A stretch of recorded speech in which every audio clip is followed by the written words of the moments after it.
నమస్తే. ఇటీవల ఒక పబ్లిక్ మీటింగ్ లో మాట్లాడుతూ రేవంత్ రెడ్డి గారు సోషల్ మీడియాపై కొన్ని రెస్ట్రిక్షన్స్ తీసుకురావాలి, సోషల్ మీడియాలో వచ్చే వాస్తవాలపై అవాస్తవాలపై కంప్లైంట్లు ఇచ్చే ఒక చట్టాన్ని నేను తీసుకొస్తా, ఇండైరెక్ట్ గా సోషల్ మీడియాపై ఒక కంట్రోలింగ్ అథారిటీని నేను ఏర్పాటు చేస్తా, అటువంటి ప్రయత్నం నేను చేస్తా అని చెప్పి రేవంత్ రెడ్డి గారు బాహాటంగా చెప్తున్నారు. Print media, electronic media authorities ఉన్నాయి, complaining authority to examine their news and their views.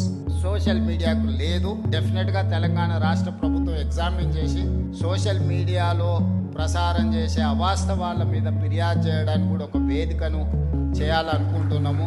నిజమే, రేవంత్ రెడ్డి గారికి సోషల్ మీడియాపై అక్కసు కలగడం, సోషల్ మీడియాను చూస్తే ఒళ్ళు మండటం, సోషల్ మీడియాను చూస్తే భయం కలగడం సర్వసాధారణం.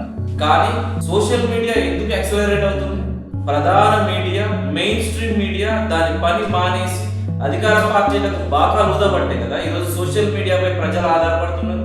కొన్ని మీడియా సంస్థలు కమ్మ కులానికి, కొన్ని మీడియా సంస్థలు రెడ్డి కులానికి, మరికొన్ని మీడియా సంస్థలు మరొక కులానికి, ఇలా కులాల మధ్య నాయకుల మధ్య చీలిపోయిన ప్రధాన మీడియాని ఈరోజు ప్రజలు ఎట్లా ఆదరిస్తారు? ఉన్న విషయాన్ని ఉన్నట్టుగా చెప్పే సోషల్ మీడియా దగ్గరికి ప్రజలు అసలు విషయాన్ని తెలుసుకోవడానికి వస్తున్నది. ఈ విషయాన్ని గమనించాలా మీరు? అసలు రేవంత్ రెడ్డి గారు సోషల్ మీడియా అంటే ఎందుకు భయం?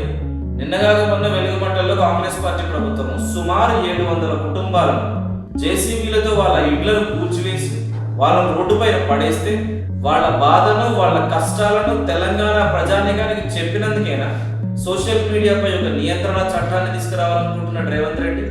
లగచర్లలో రేవంత్ రెడ్డి అల్లుడు కోసం 100 ఎకరాల గిరిజనుల భూములను చెరబట్టాలని చూస్తే దాన్ని ప్రజా బాహుల్యంలోకి తీసుకొచ్చి రేవంత్ రెడ్డి ప్రభుత్వం యొక్క కుట్రలను, ఆయన పక్షపాత ధోరణిని ప్రజలకు చెప్పినందుక ఈరోజు సోషల్ మీడియా పైన రేవంత్ రెడ్డి ఒక నియంత్రణ చట్టాన్ని తేవాలనుకుంటున్నాడు. ఫార్మాసిటీ పేరుతో కేసీఆర్ ప్రభుత్వం సేకరించిన 16,000 ఎకరాల భూమిని ఫ్యూచర్ సిటీ పేరుతో ఆ 16,000 ఎకరాల్లో రేవంత్ రెడ్డి గారు చేయబోయే రియల్ ఎస్టేట్ దందాను తెలంగాణ ప్రజలకు అర్థమయ్యేలా విప్పి చెప్తున్నందుక రేవంత్ రెడ్డి గారు సోషల్ మీడియాపై నియంత్రణ చట్టాన్ని తేవాలనుకుంటున్నారు. ఒక కంప్లీట్ అథారిటేరియన్ కోరుకుంటున్నారు.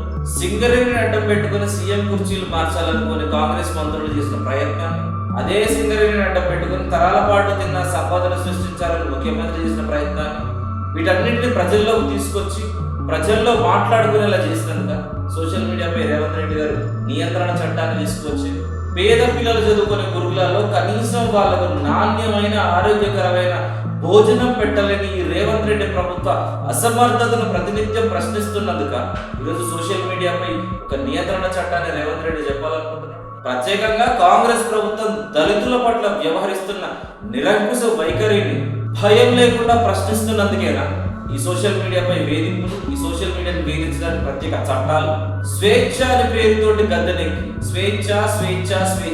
స్వేచ్ఛను చెప్పి గద్దెనెక్కిన రేవంత్ రెడ్డి ఒక నియంతలా మారి ఆయన కుటుంబం నిరంకుశంగా చేస్తున్న అరాచకాలను ప్రశ్నిస్తున్నందుకేనా తెలంగాణలో సోషల్ మీడియాను నియంత్రించే చట్టం తేవాలని చెప్పి రేవంత్ రెడ్డి అనుకుంటున్నాడు. ఈ విధంగా చెప్పాలంటే సమయం సరిపోదు.